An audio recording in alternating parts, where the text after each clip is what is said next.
really important features of linear algebra that unfortunately don't get to be covered in a one semester course.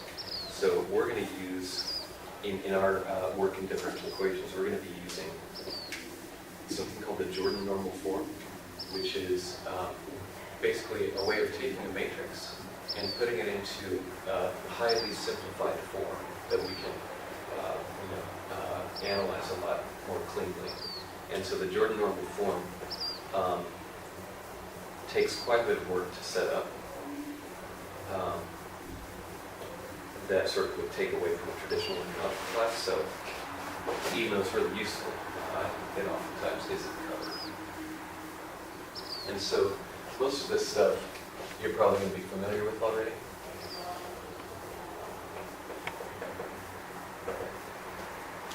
But we'll quickly get into some stuff that maybe you haven't seen yet. Vectors. One way to think about vectors is that they basically generalize properties of arithmetic.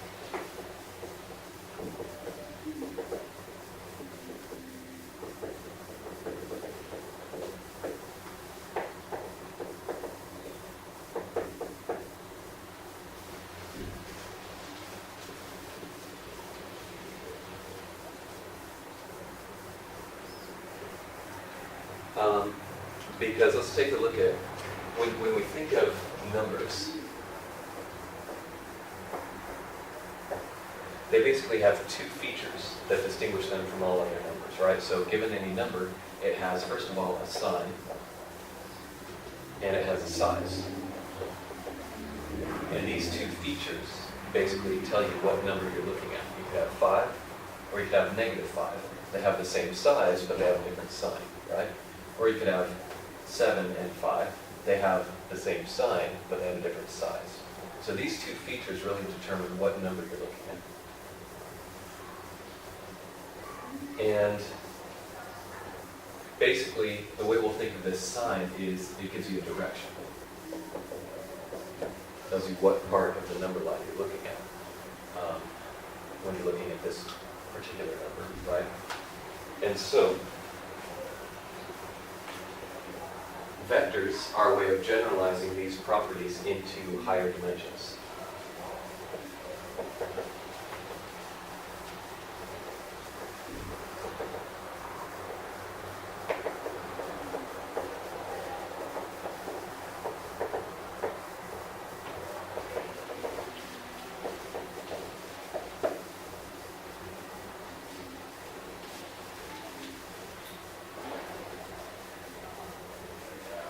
Because we've already seen, in our previous classes, for example, that a vector is something that has direction and magnitude.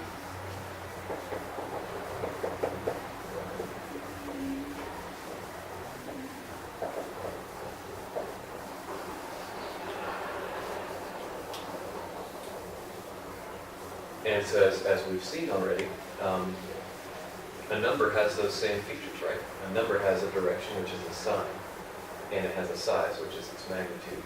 A vector then is sort of a higher dimensional analog of what we mean when we say number, right? And so, if this is the case, it is the case, but we should just sort of verify that we really do have the same properties that numbers have when we move to the vector world, right? So, let's consider the basic arithmetic operations.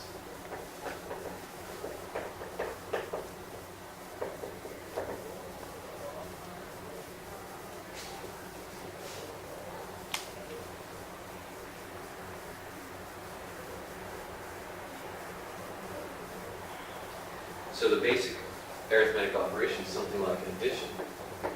A plus B in basic arithmetic says start at A and move B units.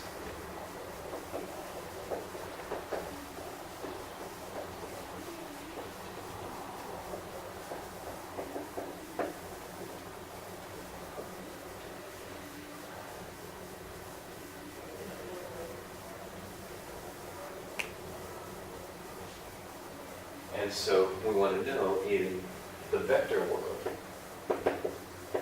are we really doing the same thing as what we're doing in the arithmetic world of starting at A, moving B units when we add. And so, of course, if we've got some vector A and some vector B, then how do we add them? We just place them tail to tip, right? And this says start at A and then move B units from there. And that gives us the sum A plus B. So we see that addition from basic arithmetic says start at A, move B units from there. And we see that, okay, in vector addition, the same thing, start at A and move B units from there. So addition certainly matches.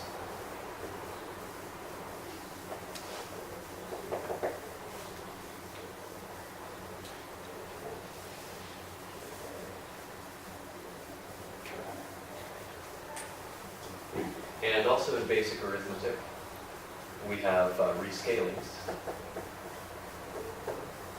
which say, if we have given A, 5 times A just is a new number that's 5 times as large.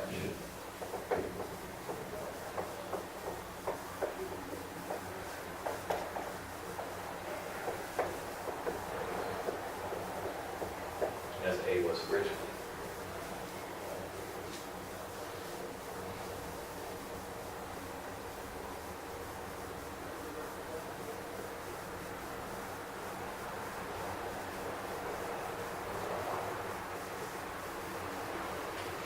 And so, of course, in the vector world, we know the same thing holds. If we have 5A, this is our vector A. 5A says take a new vector 5 times as long. So that would be 1, 2, 3, 4, 5. 5A certainly has the same interpretation whether you're talking about a vector or a number. So they really do, it really is just a generalization of what we mean. What we have in basic arithmetic, just to higher dimensions.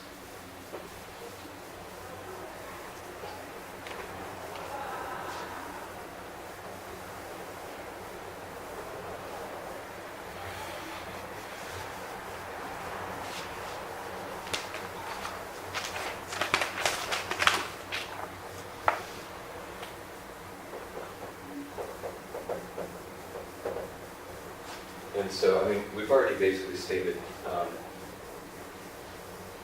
what we mean when we say a vector, but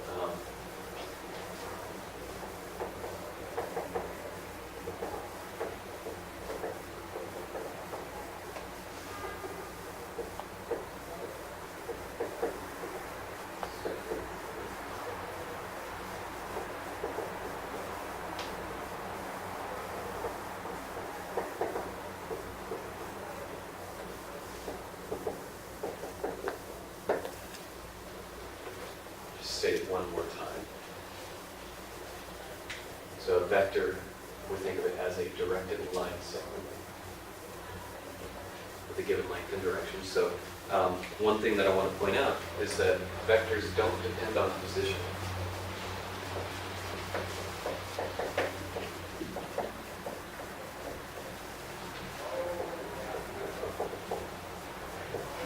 So that as long as you have the same direction and same magnitude, you're the same vector regardless of where you are. So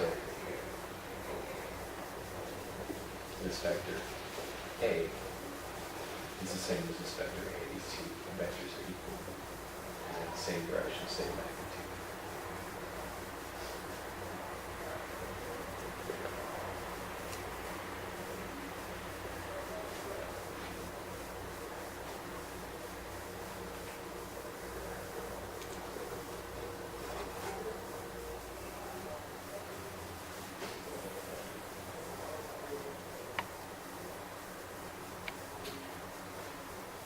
And so we've already seen what it looks like to do operations on vectors. We know that, for example, you can add, which means start at A and go B units, and you can rescale, which means,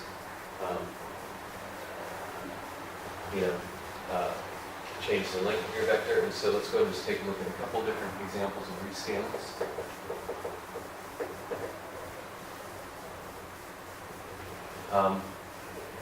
Given a vector A,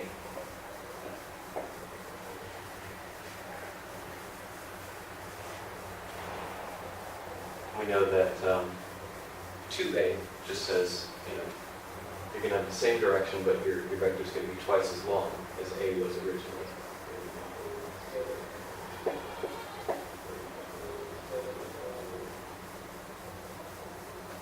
And if you multiply by a negative, you're going to end up in the opposite direction. So this would be something like negative 2a here. So twice as long as a, but in the opposite direction.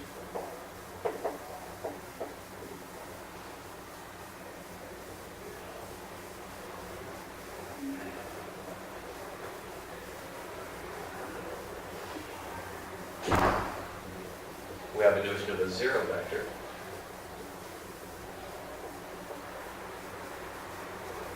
And the zero vector clearly is just going to be 0 times any vector, right? Take any vector and take 0 times its length. And so 0 times the length of a just gives you the zero vector, just a dot.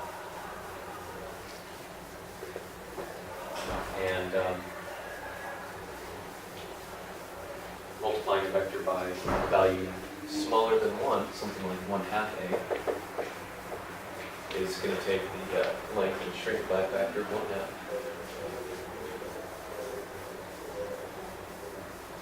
Same direction, just half as long.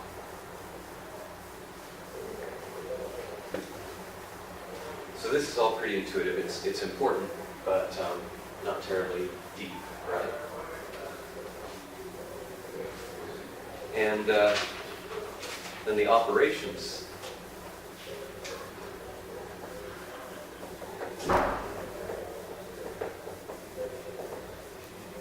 The addition of vectors is done with the parallelogram law. So you have A and you have B. Then you can certainly take, any scalar multiple of these and add it. So something like 1/2 A plus 1/3 B would say, go up 1/3 of the distance on B,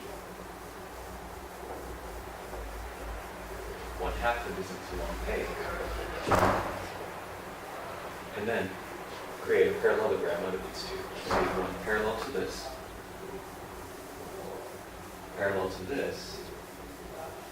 and then the resultant vector is the vector that connects the base of one to the tip of the next. And so this is the sum of these two vectors, 1/2 a plus 1/3 b.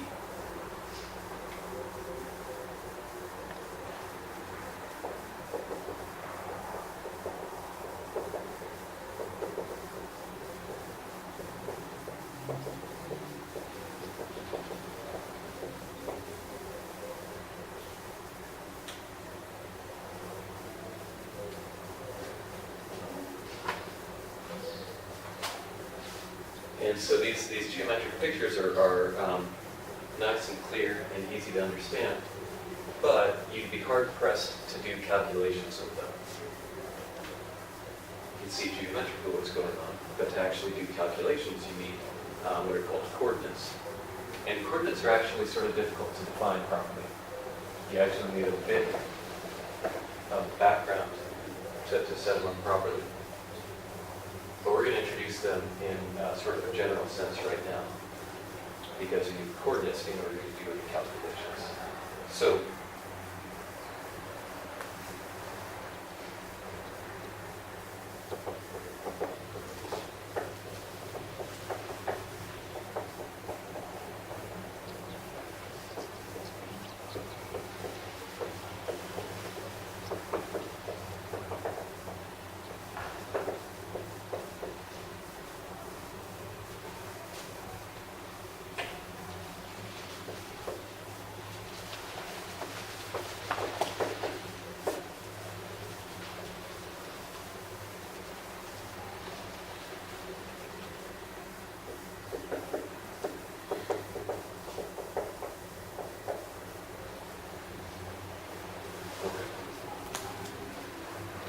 coordinates, you can think of them as they tell you how much of a vector lies in some set of directions. You've got some preset set of directions that you're gonna use as sort of a reference.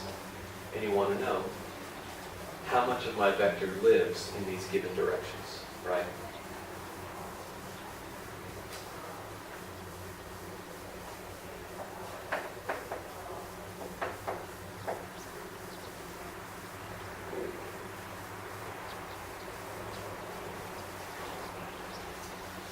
And so it requires that you set up some directions at the outset. And so very often we'll consider this set of directions here. This direction vector is 1, 0. And then we can take a direction vector along the y-axis, something like 0, 1. And so it's very, very common to take these particular direction vectors as a starting point. And then this vector here might amount to 1, 3. And these are coordinates relative to this set of direction vectors. So this can be thought of as one copy of 1, 0, and 3 copies of 0, 1.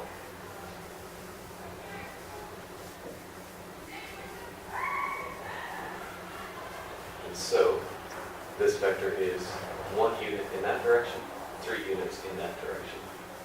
Sorry, I got that backwards. 1 unit in that direction, 3 units in that direction. And so, what it does for us is it gives us a way of assigning arithmetic values to this thing so that we can actually start to do calculations with it. Because, if you're just looking at pictures, how do you actually do computations? There's no numbers to it yet, so we have to sort of introduce numbers first using coordinates, and then we can start to do arithmetic numerically.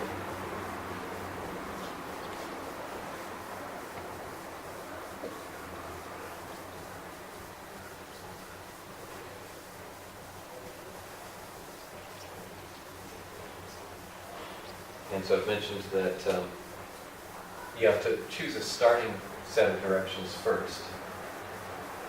And so, for example, we would take that same vector, but instead of having this reference direction here and this reference direction here, we can instead take 0, -1 as our first starting direction, and -1, 0 as our next starting direction.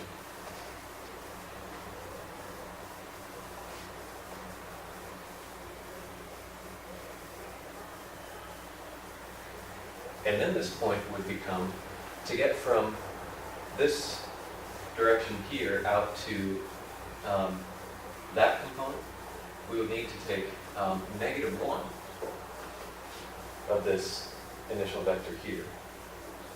And we would need to take -3 copies of this vector. So we have taken this direction, flipped it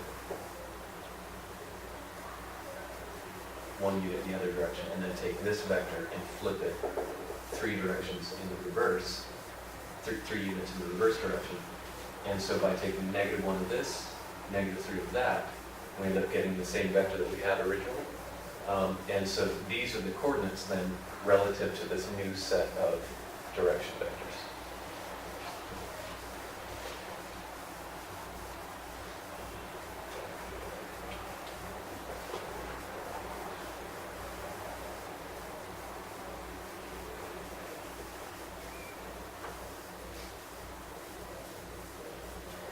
But once you have coordinates, then the vector calculations are easy.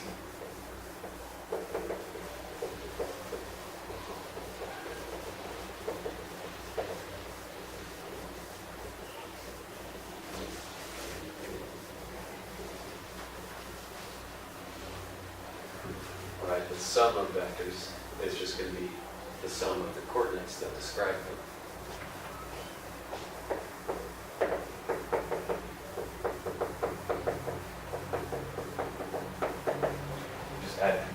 So you've got x1 plus x2 and y1 plus y2.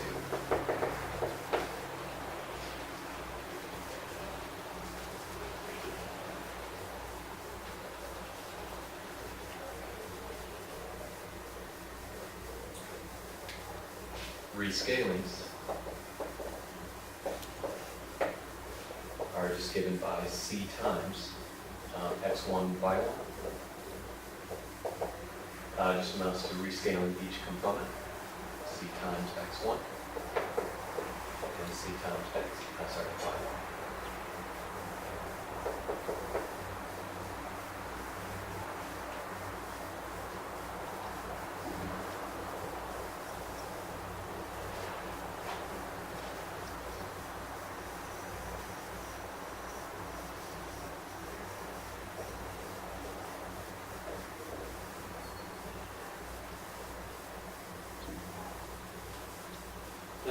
So I don't imagine you really need any examples here. It's pretty much, like day one of any linear algebra class. So pretty obvious how all those calculations would work. But we're going to start moving into some less obvious material, which is on linear transformations.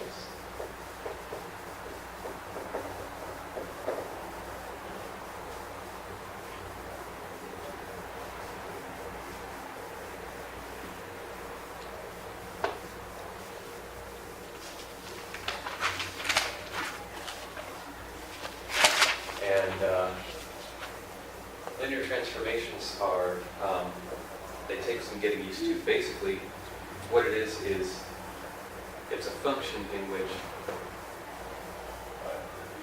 if you have sum or rescaling of a vector in the domain, a linear function sends that sum or rescaling into a sum or rescaling in the range.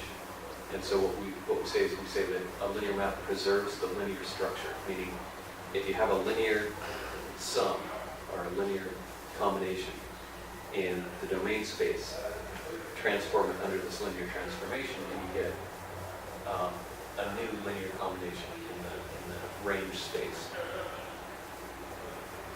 And so those two properties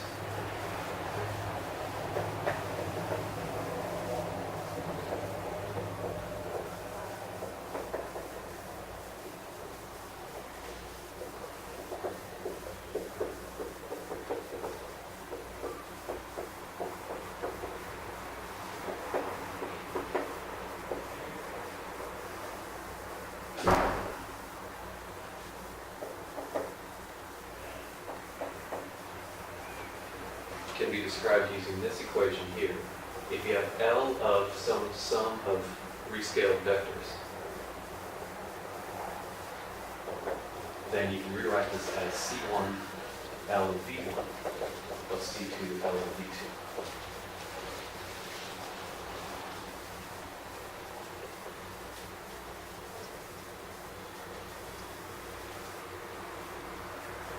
So this has taken some linear sum in the domain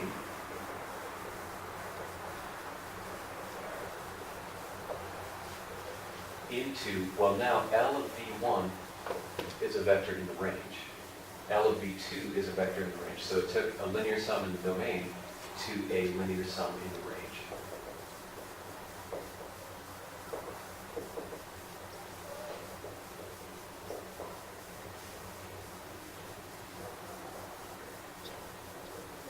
We say linear sum, we're just talking, we have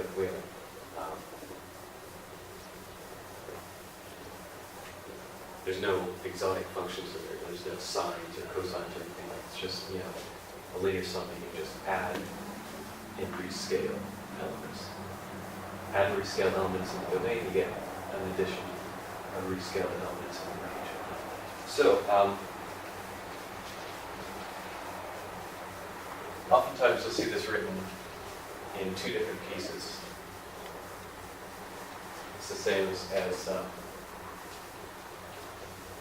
L of V1 plus V2 equal to L of V1 plus L of V2, and L of CV equal to C L of V. So the reason I like this setup here is because it makes it a little bit more clear what the key distinguishing feature of a linear transformation is that it has, it behaves well with linear sums in the domain relative to linear sums in the range. And this is often something you might use in determining whether or not something's linear. but it doesn't quite give you that same interpretation of what we mean when we say linear transformation. And so, a couple of examples.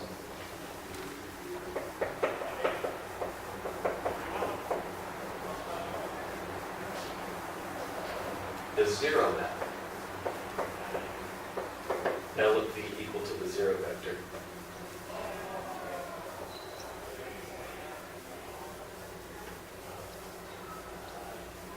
Definitely a linear map.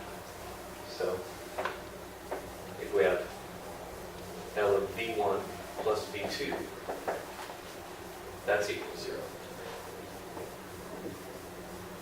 And we have L of v1 plus L of v2, that's certainly equal to 0 plus 0, which last time I checked is also 0. And so, since these two match, we see that this map really does split over the sum. And that's one requirement that we need for linear map.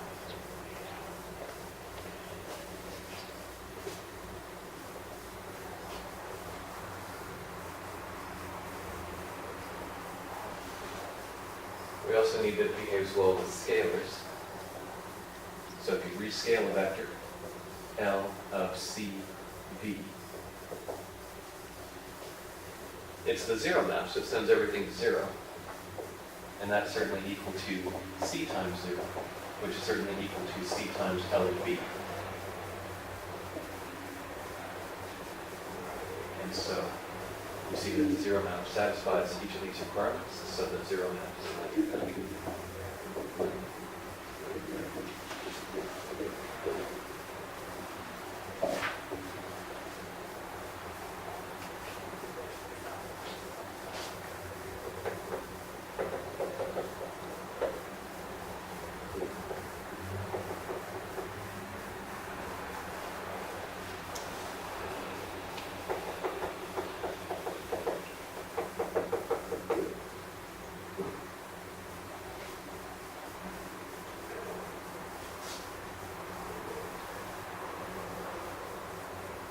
Projection is where you take, some higher dimensional vector. In this case, these are coordinates x, y, and z, and you project it down to some lower dimensional space. So we've got a vector in 3-dimensional space here, and projection says just get rid of one of those directions, project down to a 2-dimensional vector. This is also linear, right?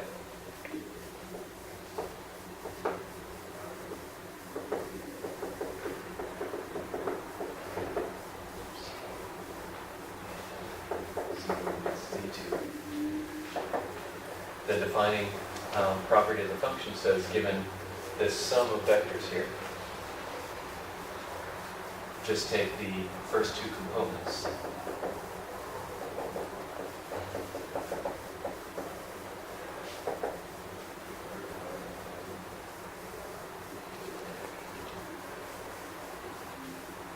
And we know that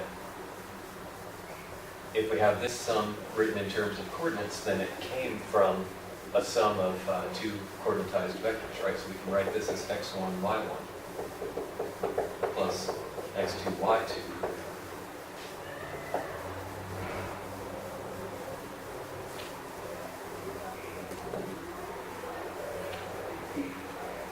And this thing is certainly equal to L of x1, y1, z1 plus L of x2, y2, z2.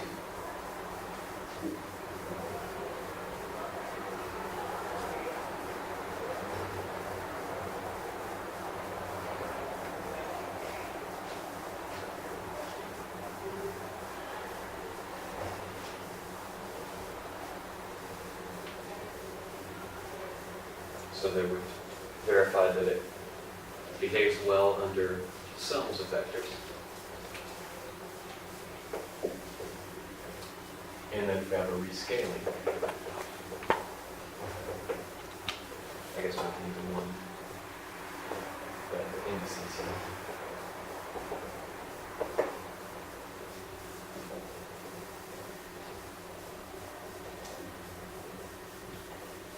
Then projection says drop the last component and just take the first two.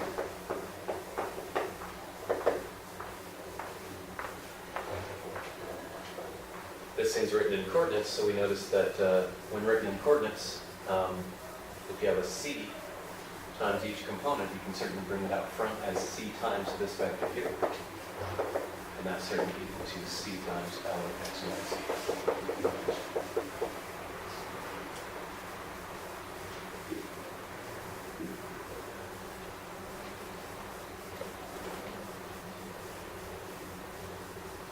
So by verifying each of those two features independently, that gives us a verification that it behaves in the way we want it to, that it takes linear sums and remains linear sums. So the typical linear transformation obviously has a bunch of numbers floating around, right?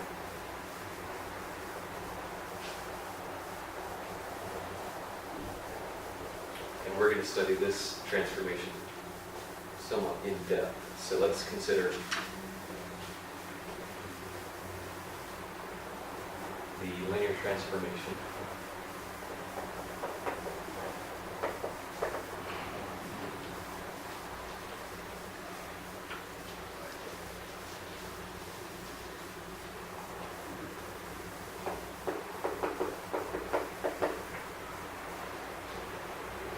L of xy given by 3x minus 2y comma minus x plus y.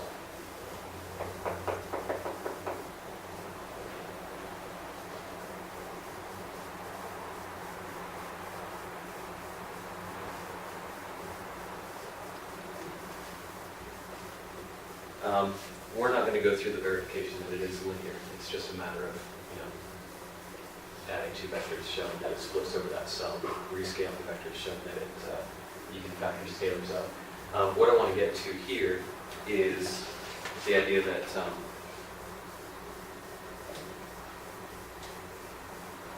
you can think of these things in matrix form, right? Every linear transformation has an associated matrix once you've fixed a set of coordinates. And so in this case, we notice that this thing can be written in matrix form.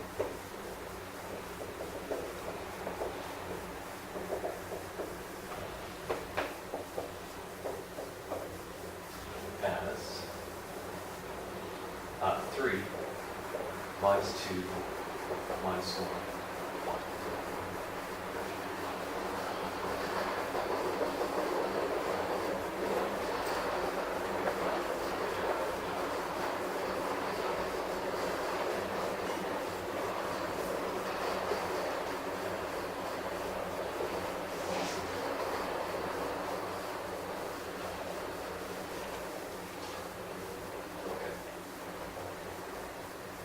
And so the end goal that we have in, well, not the end goal, but one of the big goals that we have in linear algebra is, in these first two examples, the interpretation of what that linear map did was really obvious, right?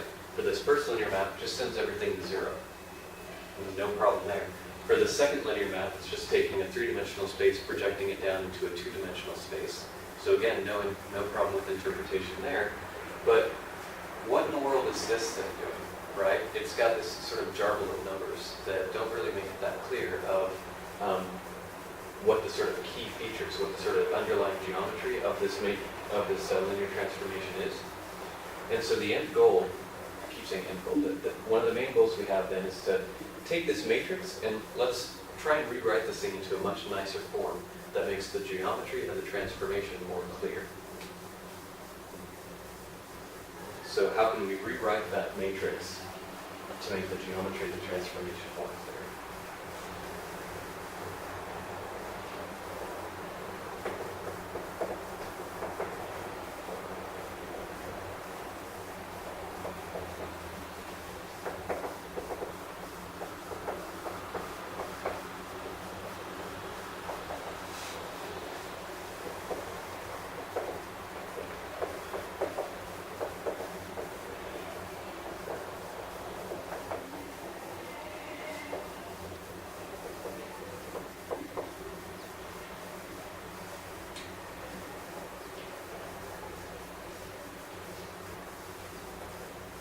It's going to be sort of a long process, but it's an important process.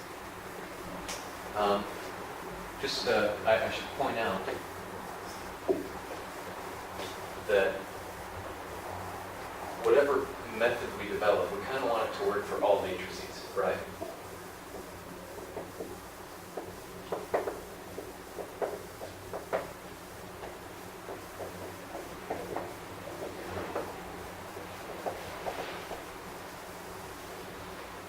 So we don't want to just take some random matrix and just sort of do all kinds of analysis that works for that particular matrix, but may not work for other matrices. And so because of this, that we have this thing that we're ultimately going to develop that works for all matrices, what we're doing is we're developing what's called a normal form.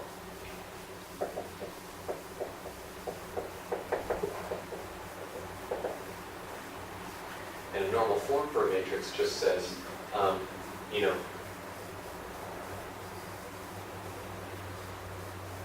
is there some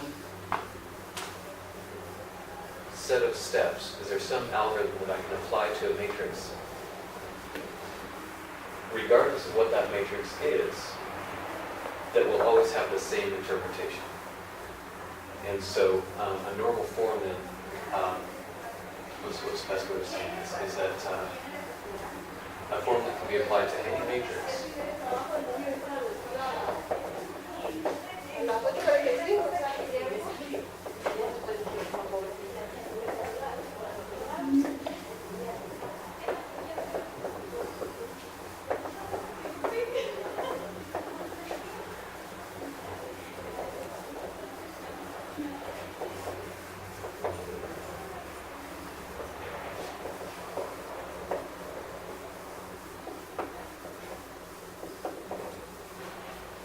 Is that a normal form is a form that can be applied to any matrix that distills down some certain set of features that that matrix is going to have.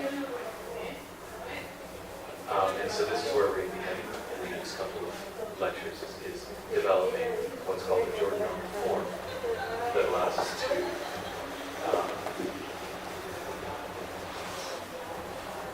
pluck out some of the most key features of a matrix that we need for our simple differential equations.